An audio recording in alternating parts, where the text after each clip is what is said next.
For most people, I Love Lucy is just a classic sitcom, a piece of American nostalgia. But behind that laughter, behind that show, was a man who didn't just entertain America. He built the system that made television what it is today.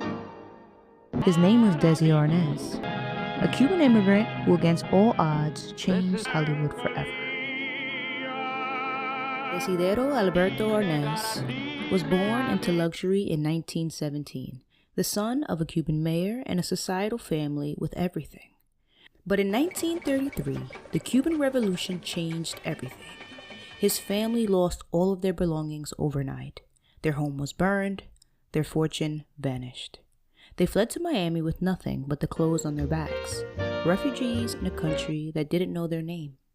To survive, Desi did the only thing he knew how to do: perform. He started as a dishwasher, then a drummer, then a band leader, slowly turning hardship into rhythm and rhythm into fame. In the late 1930s, Desi's charm caught Hollywood's attention. He was cast in a movie called Too Many Girls, and on that set, he met the love of his life, Lucille Ball. The chemistry was instant, on screen and off, but their marriage faced a storm from the start. He was a Cuban immigrant in an America that wasn't ready to see interracial couples on TV. Studios told them America wouldn't believe a redhead and a Cuban as a married couple. Desi refused to accept that. He fought back, not with anger, but with innovation. When I Love Lucy finally went to air in 1951, Desi wasn't just the co-star. He was the architect. He invented the multi-camera system that every sitcom still uses today. 3 cameras, 1 set, filmed in front of a live audience, allowing shows to capture both performance and perfection. He also insisted on filming on 35mm film instead of broadcasting live, meaning shows could be rerun, preserved, and sold later. In other words, Desi Arnaz created the rerun. And that one decision didn't just change TV, it built an industry.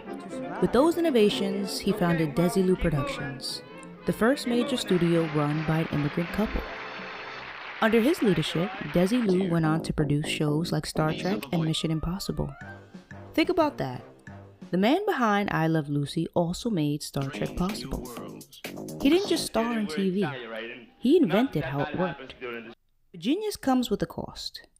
The pressure of running a studio, constant production, and fame strained their marriage. In 1960, after 2 children and 20 years together, Lucy filed for divorce. The marriage looked perfect. It was everything. And then it fell apart. That was his problem. And I heard you were devastated. I couldn't understand it any more than, for the same reason you're asking the question. It seemed like we had everything. I think people still don't understand. I don't either. Oh, I think that's past. It's certainly past. I think it's past. But we certainly did have everything and worked very hard to get it, and 2 beautiful children, and what else can you ask for? And I think if Desi were here right now, he would agree that it was... But when we're talking about the marriage, you had said, I didn't make the same marriage mistake twice. This marriage is very different. This man is very different. I'm cute. He's not a loser. I married a loser before. He could win high stakes. He could work very hard. He was brilliant. But he had to lose. This man's sweet. I like getting up in the morning. So was the other man, sweet and generous, overly generous, but he had to lose. He had to fail at everything that he built up. Everything he built, he had to break down. And he still claims he's the same way. Desi left Desilu soon after, and Lucy became the first woman to head a major Hollywood studio. And while the world celebrated her, Desi slowly faded into the background. Well, when she was going to have the baby, I told the head writer at the time, was Jess Oppenheimer, and I said, Lucy's going to have a baby. She says, what are we going to do? I said, what do you mean what are we going to do? She's going to have a baby, that's what we're going to do. She already had my daughter, Lucy. Uh-huh.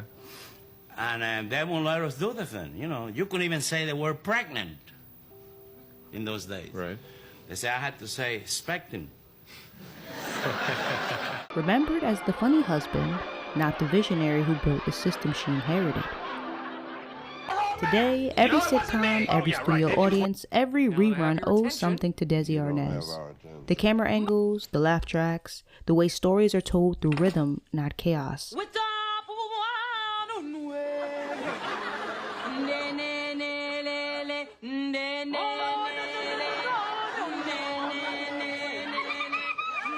We're gonna run this house like That's we do in his Cuba, fingerprint, a Cuban immigrant's blueprint for the American dream. And maybe that's the most Hollywood story of all. A man who came to America with nothing and built the dream machine itself. My first job in this country was cleaning bird cages. It's very true. We came to this country and we didn't have a cent in our pockets.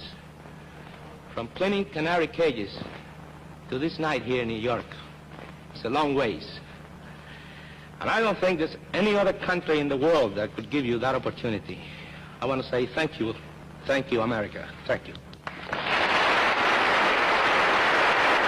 Thank you so much for watching this video. Please like, comment, and subscribe.